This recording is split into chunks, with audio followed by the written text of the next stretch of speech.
Saya mulai dari Quran surah Al-Hadid, surah 57 ayat 22. Ma asaba min musibatin. Tidak pernah ditetapkan satu kejadian. Awas, hati-hati. Di bumi, fil ardi, wala fi anfusikum, atau menimpa dirimu. Illa fi kitabin min qabli an nabraha. Kecuali semua itu telah tertuliskan di dalam kitab sebelum semuanya nampak dalam kehidupan. Ayat ini ingin memberikan gambaran bahwa semua kejadian-kejadian yang terjadi di muka bumi ini, termasuk dalam terkait aktivitas kita, termasuk dalam pencarian jodoh kita, semuanya telah tertuliskan, diatur oleh Allah Subhanahu wa taala. Singkatnya, semua ada dalam aturan Allah.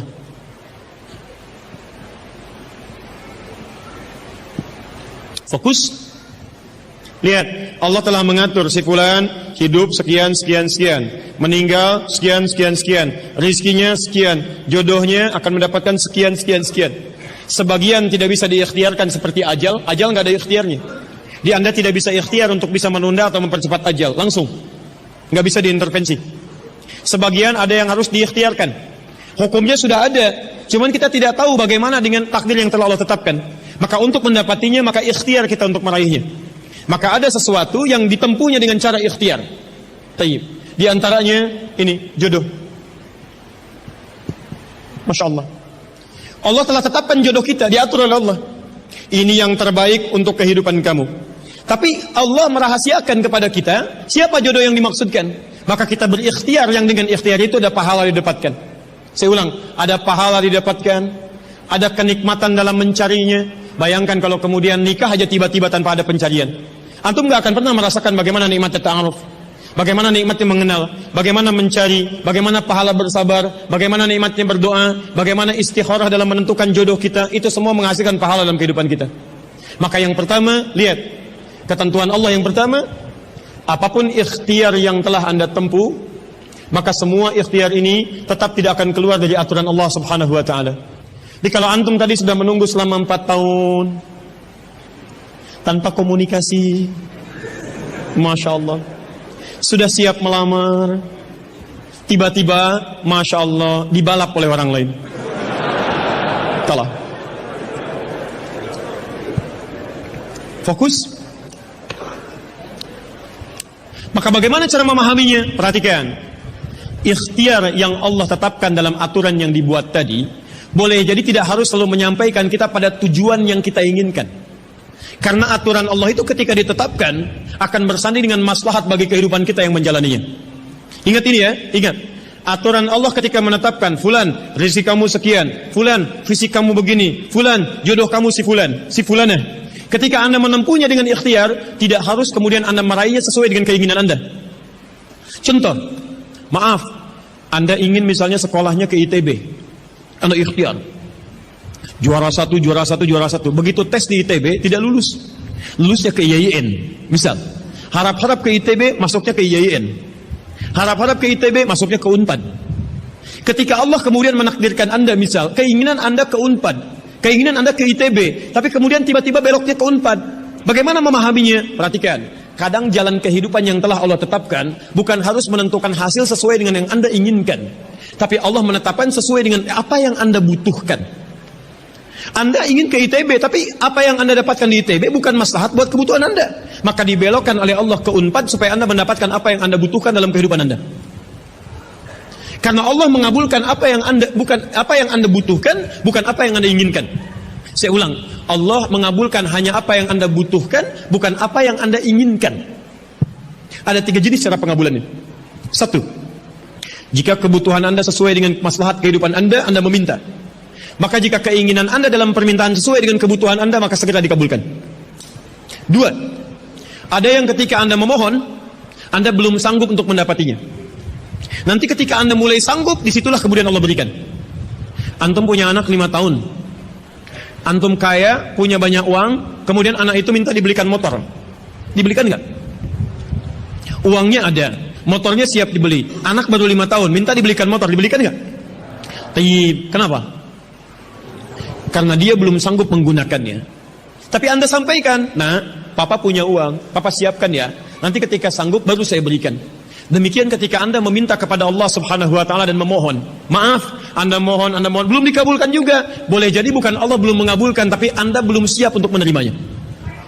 Contoh, Nabi Muhammad SAW berdoa kepada Allah supaya kiblat dipindahkan dari Masjid Al-Aqsa ke Masjidil Haram.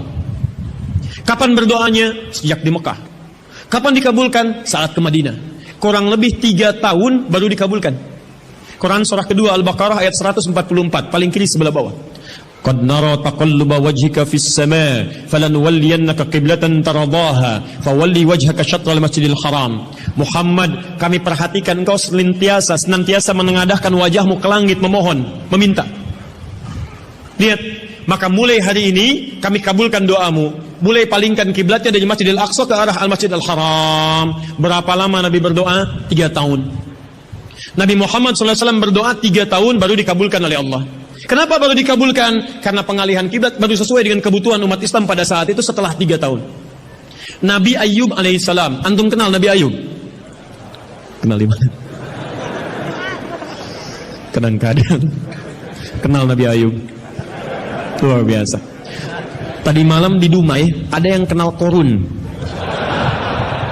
Bulan lalu di Lampung ada yang kenal Fir'aun. Masya Allah. Di Pekanbaru kenal Nabi Ayub. Luar biasa. Belum siapa sebetulnya? Nabi Ayub itu diuji dengan penyakit luar biasa. Maaf, tadinya kaya, punya istri yang sangat cantik, anaknya 12. Hari yang bersamaan, hari pertama, maaf, diuji dengan harta semua habis. 1 hari. Hari kedua, anak semua meninggal. Hari ketiga, diuji dengan penyakit. Yang penyakitnya tidak akan pernah dialami orang setelahnya. Tidak juga dialami orang sebelumnya. Berapa diuji? 20 tahun. Beliau diuji 20 tahun. Apakah mengeluh? Tidak. Kata istrinya, kalau bahasa kita, papa kan Nabi. Angkat tangan papa, mohon kepada Allah. Mintakan sembuh aja, sembuh. Apa jawab Ayub? Berapa lama kita sehat dan senang? Kata istrinya, Masya Allah, 20 tahun. Berapa lama kita diuji begini? 7 tahun. Kata Ayub, nanti saja. Kalau usia ujian sakit sama dengan ujian sehat, sama-sama 20 tahun, baru saya memohon kepada Allah Subhanahu wa ta'ala. Anda bisa bayangkan Nabi Ayub, Nabi, Rasul, dekat dengan Allah, jaminannya surga, surga tingkat tinggi, diberikan ujian 20 tahun, beliau bersabar dan tetap ibadah. Antum, Masya Allah, mahasiswa, baru semester 5, bukan Nabi, bukan Rasul, surga belum jelas, amalan masih berantakan, hisab masih menegangkan, surga belum ada jaminan, baru 4 tahun.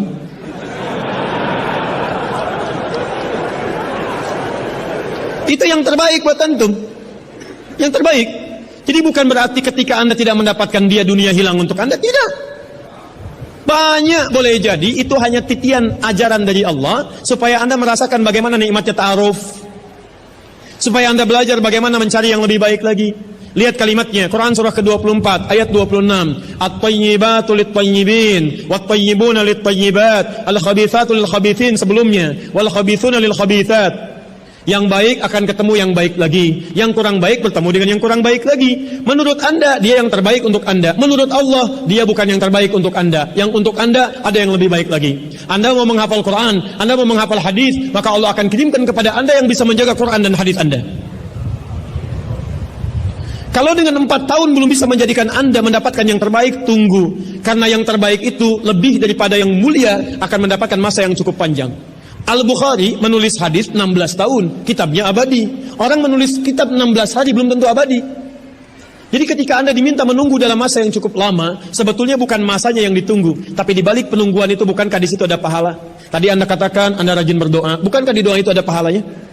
Anda rajin tahajud, Anda bersabar, Anda bermohon, Anda istighfar. Jadi yang diinginkan oleh Allah dalam penantian 4 tahun itu bukan Anda menikah dengan calon Anda sekarang, tapi Anda mendapatkan pahala yang berlimpah. Dan dengan pahala itu Anda siapkan Quran Anda, hadis Anda untuk membimbing pasangan Anda berikutnya.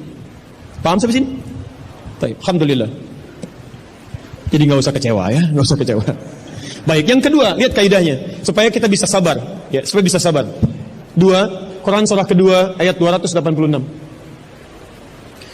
La yukallifullahu nafsan illa. Tidak mungkin Allah menguji seorang hamba kecuali dia sanggup untuk mengatasinya. Tidak mungkin Allah menguji seorang hamba kecuali dia sanggup untuk mengatasinya. Tolong baca kalimat ini dengan baik ya.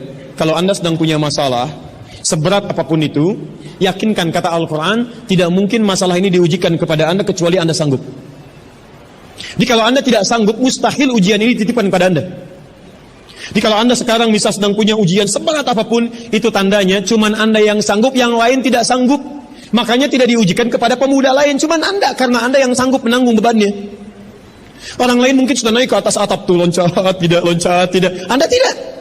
Karena cuman Anda yang mampu, bukan orang lain.